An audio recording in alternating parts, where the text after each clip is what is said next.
Should we watch this short Stephen Cohen, Max Boot clip? Yes. All right. It's a good way to honor him. And also, we got to copy him. We got to just quote him. Okay. It's problematic that we don't know what was said in that 2+ hour meeting between these two world leaders. And you know, as Max said, it didn't seem like Mike Pompeo or others maybe even have a firm grasp on what was said. I don't think it's unusual. We do have a pretty good sense of what was discussed, both from what Trump's people have said, but equally from 2 or 3 speeches Putin has given. Let me just rattle them off because I was looking at them today.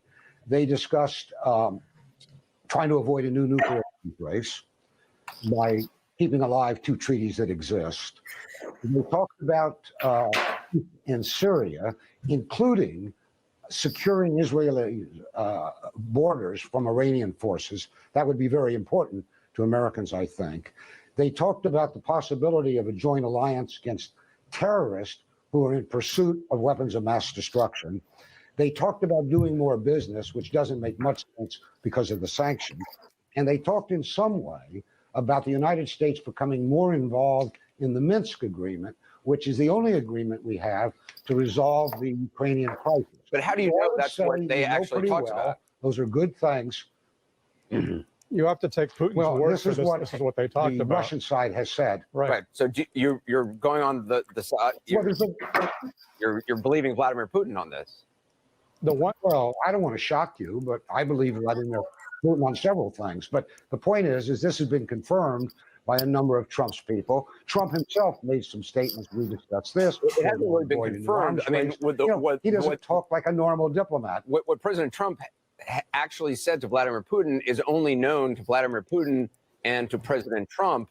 Even if Putin comes forward and says, "Oh, I said this," or even if President Trump comes forward and says, "Oh, I said this," we don't know for sure. The only thing we know for sure is what happened in that press conference.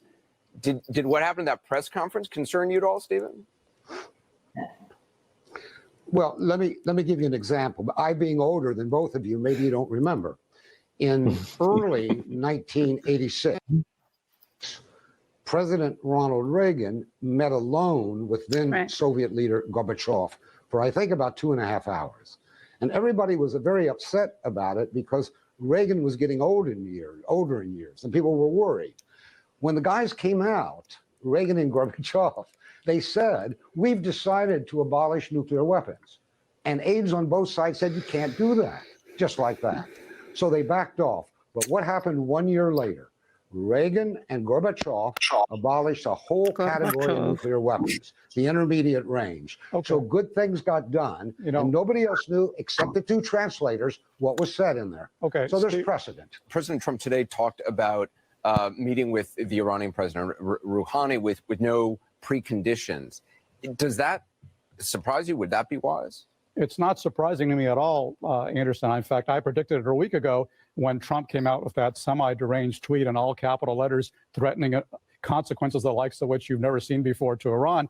Based on his pattern, you can pretty easily predict that after threatening these horrible consequences, Trump will then try to set up a meeting, glad hand, and before long he'll probably be praising Rouhani for being incredibly intelligent, smart, witty, warm, and reaching a deal that has no substance to it whatsoever. That's his pattern. The striking thing to me is that although he's willing to threaten North Korea, he's willing to threaten Iran, he never threatens Russia. And that's why a lot of intelligence officials think that there is something highly suspect in the relationship between Putin and Trump.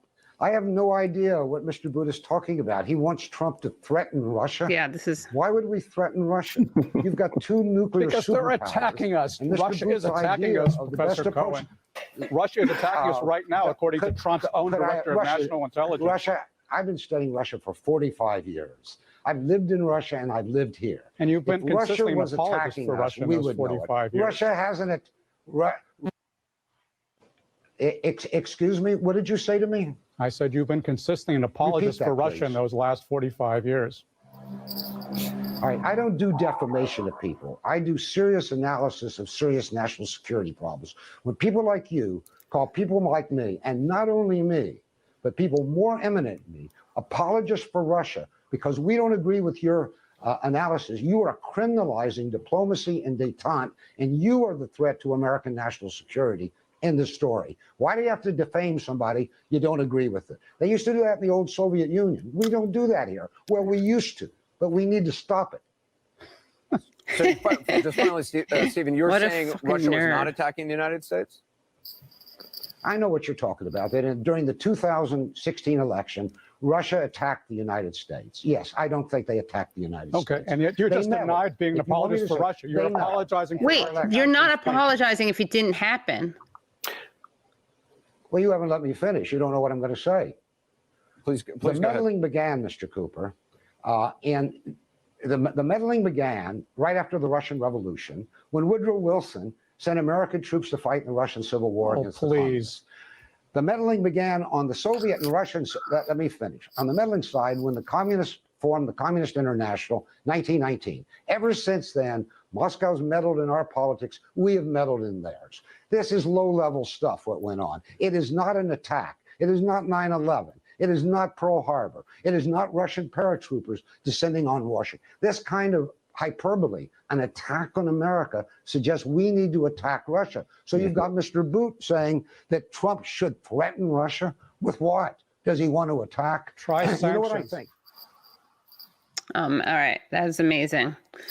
So, wow, that was great. Like, look at the feeble mind on display there, not just from Max Boot, but also Anderson Cooper. He's like, so you believe Vladimir Putin? And someone's like, yeah, I mean, you know, I'm sorry to tell you this, but, you know, like I take what the Russian president says seriously. He's a leader of a country. Right. And Max Boot is indignant. They're attacking us. Like, so again, even if everything Russia is accused of is true, what does attacking us mean? They stole some emails from a Democratic Party and they put up some dumb ads on social media.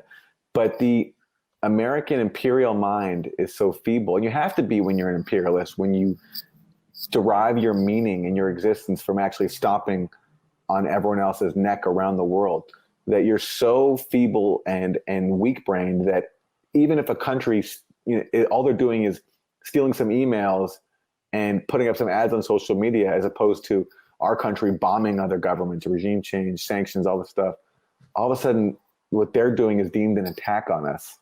And look at the way Stephen Cohen handles it all. And when he gets insulted, you know, he doesn't insult back. He's so calm and collected, and he appeals to facts and reason and history, which he has a mastery of, and no one else on that panel does, and no one else really allowed on CNN anymore ever does. And, you know, the fact that he was able to get to that space speaks to just how accomplished and smart he is. And there'll never be anyone like him. There just won't. Yeah. Well, thank you to you for helping document him. And